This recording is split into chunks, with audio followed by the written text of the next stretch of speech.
মুভির শুরুতে আমাদের একটা কাহিনী শোনানো হয় যেখানে আমরা সদ্য জন্ম নেওয়া একটা বাচ্চাকে দেখি। তার পিতা ছিল মহান অলিম্পিয়ান গড জিউস, মানে থান্ডার অফ গড। সে ছিল সকল দেবতাদের রাজা।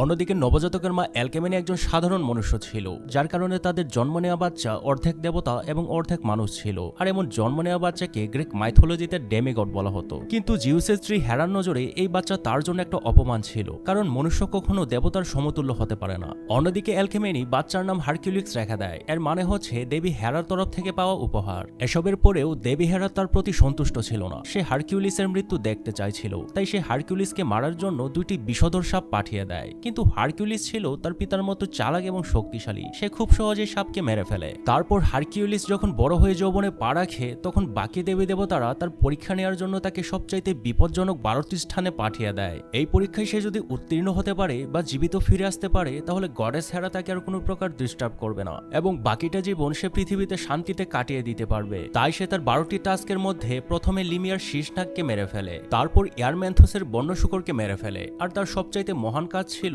লিনিয়ার ভয়ঙ্কর সিংহকে মেরে ফেলা। এই সিংহ কোনো সাধারণ সিংহ ছিল না। তার কাজ ছিল যেমন উঁচু, তেমনি তার চামড়াও ছিল পুরু। ভল্লম তীর ধনুক দিয়েও তার শরীর ভেদ করা অসম্ভব ছিল। কিন্তু এই ভয়ঙ্কর সিংহ মহান জিউসের পুত্র হারকিউলিসের সামনে টিকতে পারেনি। আর এই গল্পগুলো যে শোনা ছিল সে আর কেউ ছিল না, সে ছিল হারকিউলিসের ভাতিজা, যাকে কিছু জঙ্গলি গ্রুপ বন্দী করে রেখেছিল। আর তার নাম ছিল হিলিওস। মানে সে এমন ভয়ঙ্কর কাহিনী শুনিয়ে প্রতিপক্ষকে আগে ভয় দেখাতো, যার কারণে হারকিউলিস খুব সহজে যুদ্ধ জিতে যেত। কিন্তু ডাকাত গ্রুপের লোকগুলো হিলিওসকে নিয়ে হাসি ঠাট্টা করতে শুরু করে। তারা মনে করে এমন শক্তিশালী মানুষ পৃথিবীতে একটাও নেই। একথা বলার পর ডাকাত গ্রুপের সদস্যরা হিলিওসকে মারার জন্য প্রস্তুত হলে দূর থেকে কোনো একজনের আশার শব্দ শুনতে পায়। ঠিক তখনই সেখানে হারকিউলিস চলে আসে এবং তার সাথে থাকা বাকি সাথীদের নিয়ে সে ওই ডাকাত সদস্যদের মেরে তার ভাতিজাকে বাঁচিয়ে নেয়। এই ডাকাত গ্রুপের সদস্যদের মারার কারণে হারকিউলিস এবং তার বাকি সাথীরা রাজার কাছ থেকে গিফট হিসেবে অনেক স্বর্ণমুদ্রা পেয়ে যায়। তাদের লড়াই শেষ হওয়ার পর সবাই মিলে এক জায়গায় বসে খাওয়া দাওয়া করছিল। ঠিক তখনই সেখানে রাজা কটিসের মেয়ে রাজকুমারী এরজিয়ানা চলে আসে।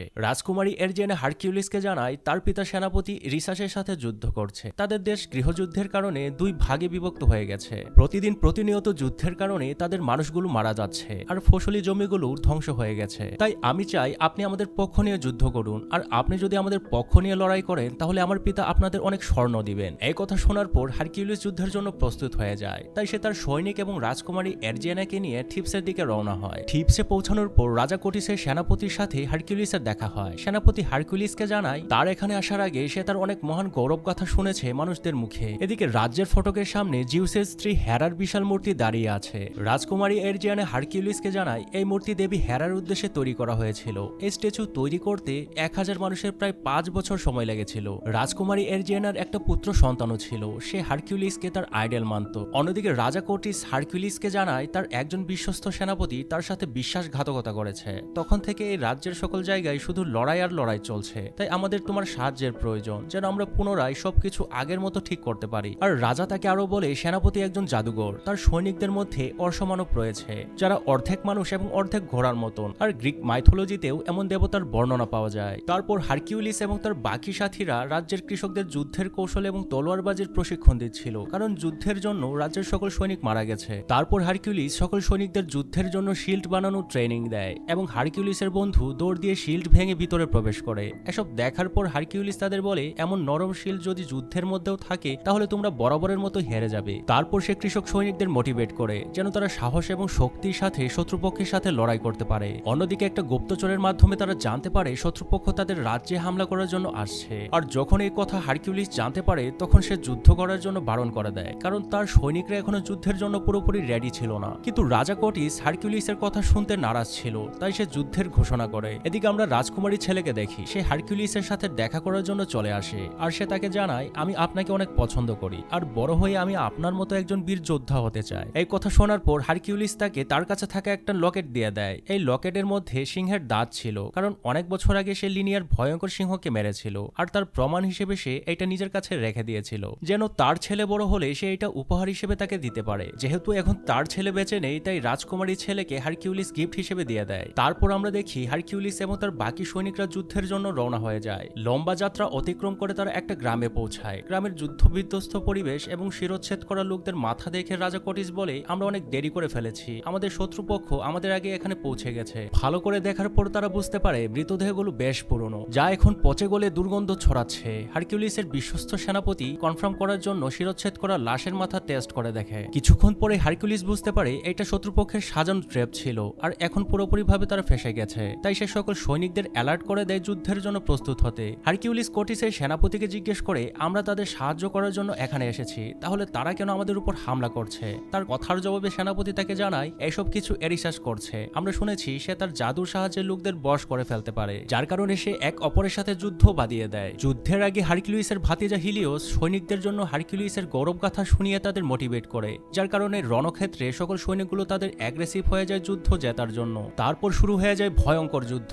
এরিসাসের সৈনিকগুলো রাজা কর্টিসকে প্রায় মেরেই ফেলছিল, কিন্তু হারকিউলিস তার যোদ্ধাদের সাহায্যে তাকে বাঁচিয়ে নেয়। এই যুদ্ধ রাজা কর্টিস হারকিউলিসের সাহায্যে জিতে গেছে, কিন্তু এই যুদ্ধে এরিসাস লড়াই করতে আসেনি, যার কারণে রাজা কর্টিস সিদ্ধান্ত নেয় সে এখানে তার কিছুদিন অবস্থান করবে। অন্যদিকে রাজকুমারী এরজিয়ানাও তার বাকি নার্সদের নিয়ে যুদ্ধ আহত সৈনিকদের সেবা করার জন্য পৌঁছে গেছে। এখানে আমরা দেখি এই যুদ্ধে হারকিউলিস কিছুটা আহত হয়েছে। রাজকুমারী এরজিয়ানা ক্ষতস্থানে মেডিসিন লাগিয়ে দেয়, কিন্তু হারকিউলিস মেডিসিন নেওয়ার জন্য বারণ করে দেয়, কারণ এর আগেও অসংখ্য যুদ্ধে সে আহত হয়েছিল কিন্তু কোনোদিন ওষুধ খায়নি। এইবার এরজিয়ানার জোর করার জন্য সে ওষুধ খেতে বাধ্য হয়। এরজিয়ানা তাকে জানায়, আমার স্বামীও ঠিক এমনই ছিল, মানে তার ওষুধের উপর বিশ্বাস ছিল না, কিন্তু আমার পুত্র সন্তান জন্মের আগেই সে একটা যুদ্ধে মারা যায়। তাদের কথোপকথন চলার সময় এরজিয়ানা হারকিউলিসকে তার স্ত্রী সন্তানের বিষয়ে জিজ্ঞেস করে, যার কারণে সে কিছুটা বিব্রত বোধ করে এবং এরজিয়ানাকে সেখান থেকে চলে যেতে বলে। ওষুধ খাওয়ার কারণে তার খুব তাড়াতাড়ি ঘুম পেয়ে যায়, আর কিছুক্ষণ পরে সে গভীর ঘুমে আচ্ছন্ন হয়ে পড়ে। স্বপ্নে সে তার স্ত্রীকে দেখতে পায়, সাথে তার 3 জন বাচ্চাকেও সে মৃত অবস্থায় দেখে। চারিদিকে শুধু রক্ত আর রক্ত,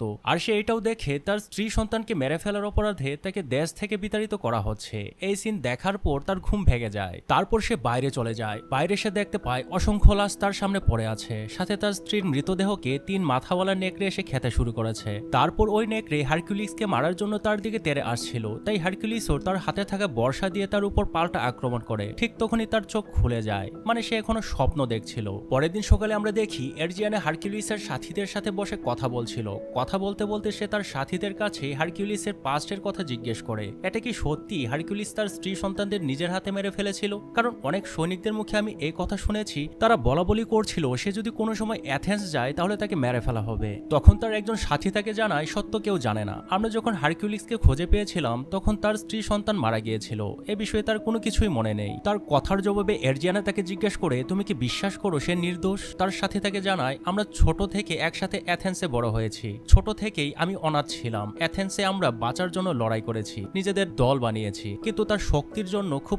অল্প সময়ের মধ্যে সে পুরো অ্যাথেন্সে ফেমাস হয়ে গিয়েছিল, যার কারণে অ্যাথেন্সের রাজারা তাকে ভয়ঙ্কর জায়গাগুলোতে পাঠাতে শুরু করেছিল। এই মিশনগুলোতে সে তার সাথে আমাকে নিয়ে গিয়েছিল। হারকিউলিসের কাহিনীগুলো এতই ভয়ঙ্কর এবং রোমাঞ্চকর ছিল, কোনো সাধারণ মানুষ এই টাস্ক পূরণ করার কথা চিন্তাই করতে পারবে না। তাই আমরাও তাকে মহান জিউসের পুত্র হিসেবে মেনে নিতে বাধ্য হয়েছিলাম, যার কারণে আমরা একের পর এক যুদ্ধ বিজয়ী হয়েছি। এ সকল কথা শোনার পর এরজিয়ানাও হারকিউলিসকে বিশ্বাস করতে শুরু করে। অন্যদিকে আমরা দেখি হারকিউলিসের সাথীরা বাকি সৈনিকদের যুদ্ধের জন্য ট্রেনিং দিচ্ছিল। ঠিক তখনই রাজা কর্টিসের একজন গুপ্তচর একটা খবর নিয়ে রাজার কাছে পৌঁছায়। সে রাজাকে জানায় এরসিয়াসের কাছে অসংখ্য অর্শমানবের সৈনিক রয়েছে, সুযোগ পেলে তারা আমাদের উপর আক্রমণ করবে। তারপর হারকিউলিস তার সৈনিকদের নিয়ে এরিসাসকে বন্দী করার জন্য রওনা হয়। সেখানে যাওয়ার পর আমরা বুঝতে পারি এরিসাস আবার রাজা কর্টিস এবং তার সৈনিকদের চারিদিক থেকে ঘিরে ফেলেছে, কারণ তার সাথে কর্টিসের গুপ্তচরের মিলিত ছিল। তারপর আমরা ভয়ঙ্কর রণক্ষেত্র দেখতে পাই, যেখানে হারকিউলিসের জন্য এই যুদ্ধ রাজা কর্টিস জিতে যায় এবং সেনাপতি এরিসাসকে বন্দী করে ফেলে। কিন্তু খুব তাড়াতাড়ি সে বুঝতে পারে রাজা কর্টিসকে সাহায্য করে সে অনেক ভুল করে ফেলেছে। হারকিউলিস এরজিয়ানার চোখে সেনাপতি এরিসাসের জন্য মায়া দেখতে পায়, তাই হারকিউলিস এরজিয়ানাকে জিজ্ঞেস করে এই যুদ্ধের জন্য কে দায়ী। তারপর এরজিয়ানা হারকিউলিসকে সব কথা খুলে বলে। তার স্বামী রাজা কর্টিসের আগে থিবসের রাজা ছিল, কিন্তু তার পিতা তার স্বামীকে বিষ খাইয়ে মেরে ফেলেছিল। এই মৃত্যুর জন্য সেনাপতি এরিসাস রাজার বিরুদ্ধে যুদ্ধ ঘোষণা করেছিল, যার কারণে তখন থেকে আমাদের রাজ্যে গৃহযুদ্ধ শুরু হয়ে গিয়েছিল। তারপর রাজা কর্টিস হারকিউলিসকে তার সৈনিকের সেনাপতি হওয়ার প্রস্তাব দেয়, কিন্তু হারকিউলিস তার প্রস্তাব নাকচ করে দেয়। তাই রাজা কর্টিস তাকে তার পাওনা স্বর্ণমুদ্রা দিয়ে রাজ্য থেকে বিদায় করে দেয়। থিবস থেকে যাওয়ার সময় হারকিউলিস জনসাধারণের মুখে অসহায় এবং বিষণ্ণতা ভরা চেহারা দেখতে পায়, যার জন্য সে সেখানে থেকে যাওয়ার কথা চিন্তা করে। তাই তার বাকি সাথীরাও তার সাথে থেকে যায়। রাতের বেলায় হারকিউলিস এবং তার সাথীরা সেনাপতি এরিসাসকে বাঁচানোর জন্য চলে যায়, কিন্তু রাজা কর্টিস এরজিয়ানার ছেলেকে ডাল হিসেবে ব্যবহার করে হারকিউলিস এবং তার সাথীদের বন্দী করে ফেলে। তারপর আমরা দেখি বন্দী থাকা অবস্থায় হারকিউলিস 3 মাথাওয়ালা নেকড়েকে দেখতে পায়, কিন্তু ভালো করে দেখার পর হারকিউলিস বুঝতে পারে এটা 3 মাথাওয়ালা নেকড়ে না, বরং 3টা নেকড়ে ছিল যা এই সিনে এক্সিস্ট করছে। আর এইবার সে স্বপ্ন দেখছে না। এই নেকড়েদের সাথে অ্যাথেন্সের রাজা এরিস্থিয়াস সেখানে পৌঁছে যায়। তাকে দেখার পর হারকিউলিস অনেক আশ্চর্য হয়ে যায়। তখন তার মনে পড়ে যেদিন তার স্ত্রী সন্তান মারা গিয়েছিল সেদিন এই নেকড়েগুলো অ্যাথেন্সে ছিল। তখন এরিস্থিয়াস তাকে সত্য কাহিনী শোনায়, যেদিন তোমার স্ত্রী সন্তান মারা গিয়েছিল সেদিন আমার সৈনিকরা আমাকে জানিয়েছিল যে কিভাবে মৃত্যু যন্ত্রণায় তারা চিৎকার করছিল।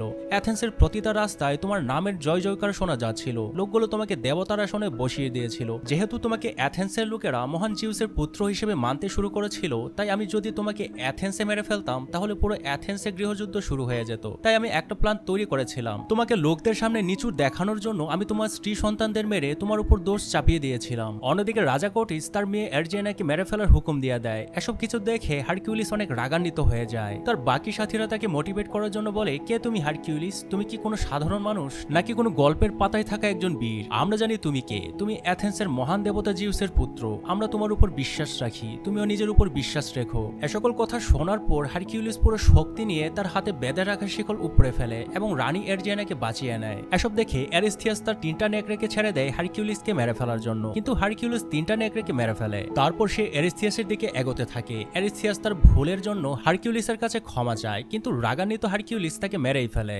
অন্যদিকে রাজা কর্টিসের সৈনিকরা হারকিউলিসের উপর আক্রমণ করার জন্য প্রস্তুত ছিল।